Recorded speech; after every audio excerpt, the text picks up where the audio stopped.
Hi, I'm Paul Montone. I'm here with Greg Kaminski and Sherie Guess, and we're talking with Teresa Langford about the category of communicate with students. Teresa, could you introduce yourself?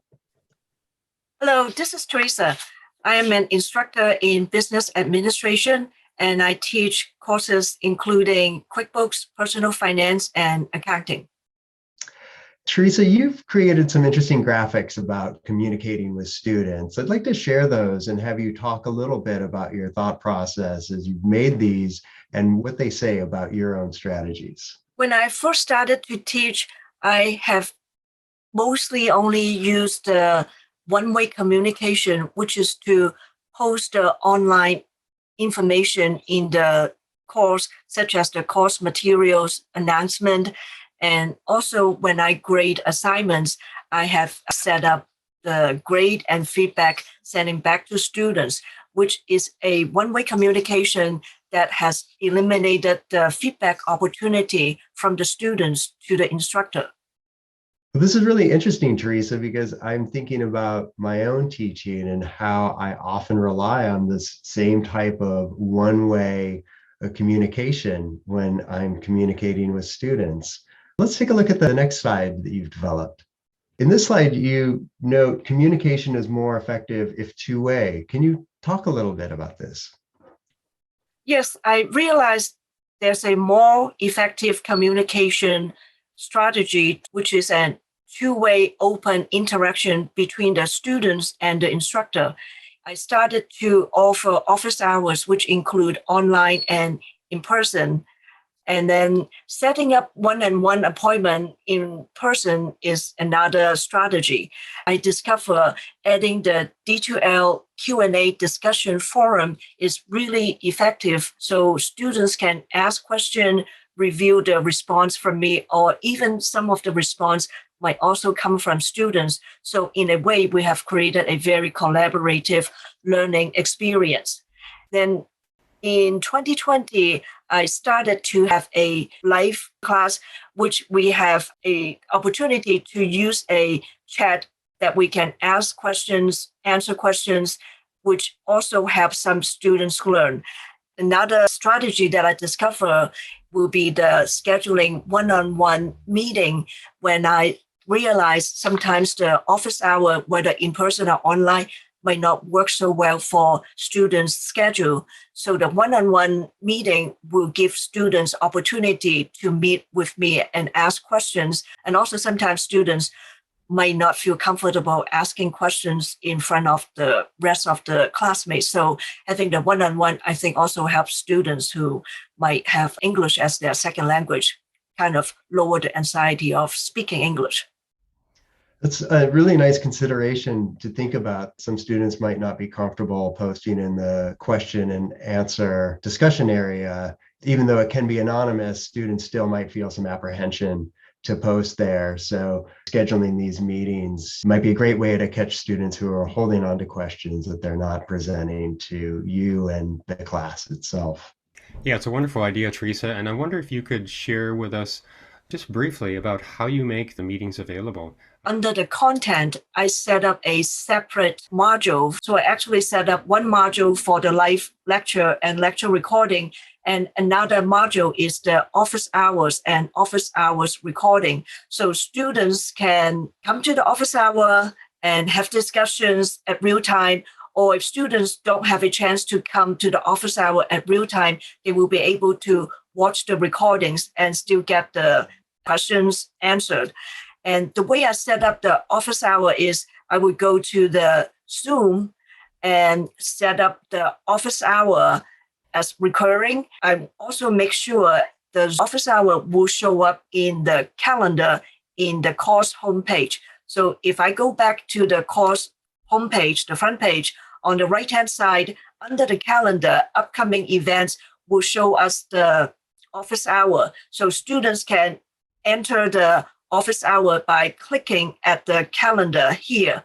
Excellent. Thank you, Teresa. So I really like what you've done with office hours and with the appointments, giving students the opportunity to see their instructor. It's really a prime example of regular and substantive interaction, so RSI, since it involves instructor-student interaction, This builds a stronger sense of instructor presence in the class, and it can lead to stronger student persistence in the class and overall success in the course, which is wonderful. Could you tell us a little bit about how you've seen student engagement increase? Students usually by, I think, week 4 will be able to pick at least one of the communication strategies to communicate with me.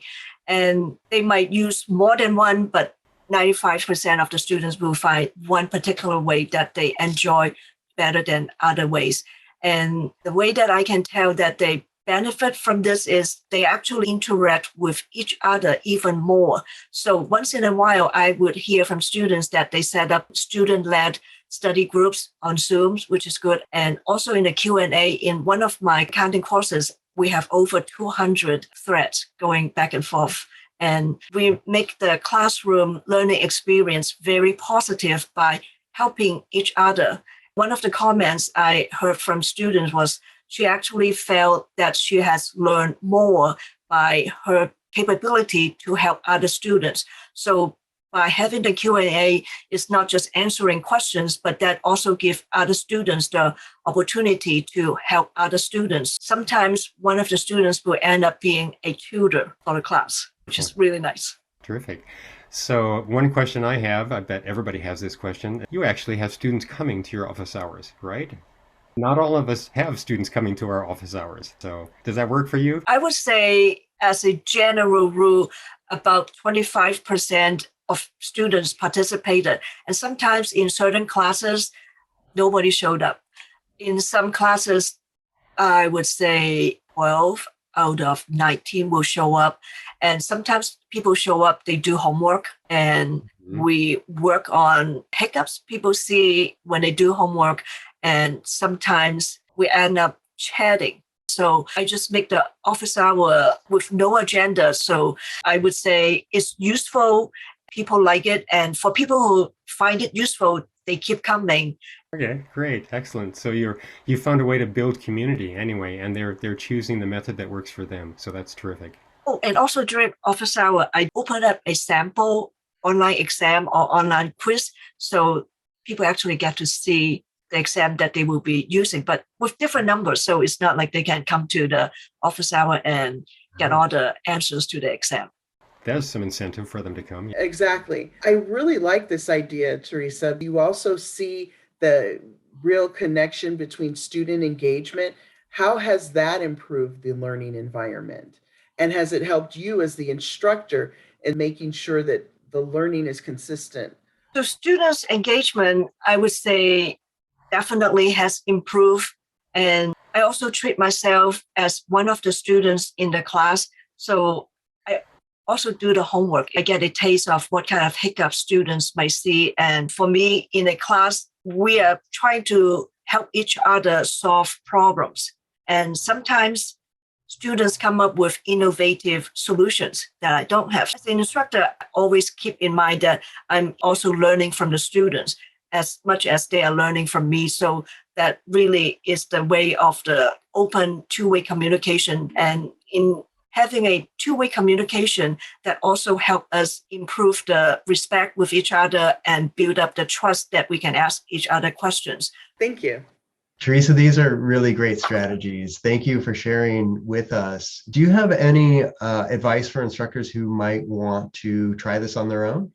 Yes, I would say if we haven't tried out the online office hour or the Q&A discussion forum, those are actually good strategy to save us instructors time, because if there's one question asked, more people are present or they can read the answer later, then we would not have to answer the same question multiple times. So I think at the end, from the instructor's point of view, we also save time and students get the answers. Yeah, and I've noticed too with my own class, making sure that I subscribe to the Q&A is important so that I get those alerts to know when somebody's asked a question. Thank you, Teresa, for joining us today and talking about your strategies for communicating with your students. It's been really helpful. Thank you for inviting me.